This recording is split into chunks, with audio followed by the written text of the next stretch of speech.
Hey guys, welcome to my channel. I am Puddles, and this is part 2 on my Everyone Roll Initiative video series. Video series where we talk about different combinations and different encounters, and I just basically give you an encounter and we describe why it's cool. Okay? This is part 2. We're going to be going to an old favorite of many people, the Shambling Wisps. Basically, combination of Shambling Mound and Wisps. They synergize very well together, and I suppose we should just jump in and see why. So, let's have a look here. We have our Shambling Mound here and our Will-O-Wisp. So, let's have a look. Shambling Mound, CR5 creature, armor class 15, 136 hit points. It's very slow, however. It's resistant to fire and cold, but it is immune to lightning, which is something that will come into effect when we're talking about the synergization. So it's just a big, beefy creature that can do some cool stuff. It has a multi-attack with a slam, which is pretty decent damage for this level, especially if the two attacks both hit, and the +7 attack is pretty significant.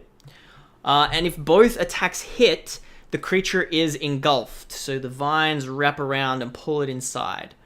And if a creature gets engulfed, it's bad business. So, those are the things that can do. There's also one extra ability, which is super crucial. Lightning Absorption. Whenever this Shambling Mound is subjected to lightning damage, it takes no damage and regains a number of hit points equal to the lightning damage dealt. So, why is that important? Well, Wisps, if you'll bear with me, do lightning damage. You see where I'm getting at? Yeah? We can keep our super tanky, viney guy healed up with our Will-O-Wisps. That's pretty cool. It's pretty strong. Our Will-O-Wisps do 2d8 lightning damage, meaning they can heal the bad, scary vine thing for 2d8 every round, if they chose to. That's an awesome and scary combination. Before we continue, let's just quickly go over our Will-O-Wisps. They're tiny, they are chaotic evil, they are undead. Armor class 19, dexterity 28. How crazy is that? They have 50 movement of flying. They're pretty squishy if you can hit them. However, they are resistant to acid, cold, fire, necrotic, thunder, bludgeoning, piercing, and slashing from non-magical attacks. And they are immune to lightning and poison. And they're immune to a lot of other things. So they don't take a lot of damage when you do it to them. They're pretty cool. And because they're so fast, and because of some other abilities, they're quite hard to kill. And obviously their resistances. So let's have a look at their other abilities. They have Consume Life. As a bonus action, the Will-O-Wisp can target one creature it can see within 5 feet that has 0 hit points and is still alive. It must make a Constitution saving throw against the magic or die. So this is scary if your players are bleeding out on the ground. If it dies, the Will-O-Wisp will gain 3d6 hit points. So it can heal itself by sucking out the life of people. It can't carry or wear anything. It can move through other creatures as if it's difficult terrain. And they shed light. They also can become invisible as an action. And they can just keep doing that. It can magically become invisible. So, it can heal the Shambling Mound. It can fly 50 feet into the air and then go invisible. And it can also suck the life out of creatures to heal itself. So, this is a pretty cool combination, if you ask me. I personally have never, unfortunately, had the opportunity to put this in a combat, so I can't attest for how powerful it is, but I feel like it's probably a little bit more powerful than the calculations would say they are. So, when you are putting this in a fight, maybe, err on the side of caution. But it's going to be a hard fight no matter what. Alright, so let's have a look at encounters that we could possibly do. Level 5, super basic, 1 Shambling Mound, 2 Will-O-Wisps. Your Shambling Mound sits there, tanking the party, fighting, pulling people in, engulfing them, and your 2 Will-O-Wisps, they heal the Shambling Mound on their turn, and then fly away.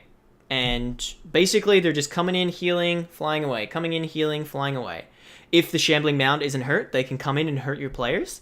But basically, they're just avoiding your players as much as they can, and they're trying to keep the Shambling Mound alive. Because, if we're talking from a narrative perspective, these Will-O-Wisps that want to eat the corpses and the life essence of creatures know that this Shambling Mound can engulf them and, like, suffocate them. And just before they die, the Will-O-Wisps can come in and suck their life out. So it makes sense in a narrative perspective as well. So this is a super basic encounter for level 5. It's considered hard if you're going by like the calculation or the math stuff at the DMG. I would say this is a deadly encounter. I would say this is a very scary encounter, depending on how things turn out. I mean, level 5, you know, most of your players should be able to deal with this okay, but I would say err on the side of caution. It's probably not actually a hard encounter. It's probably a deadly one. Next, let's add another layer. So say we've got 5 level 8 characters.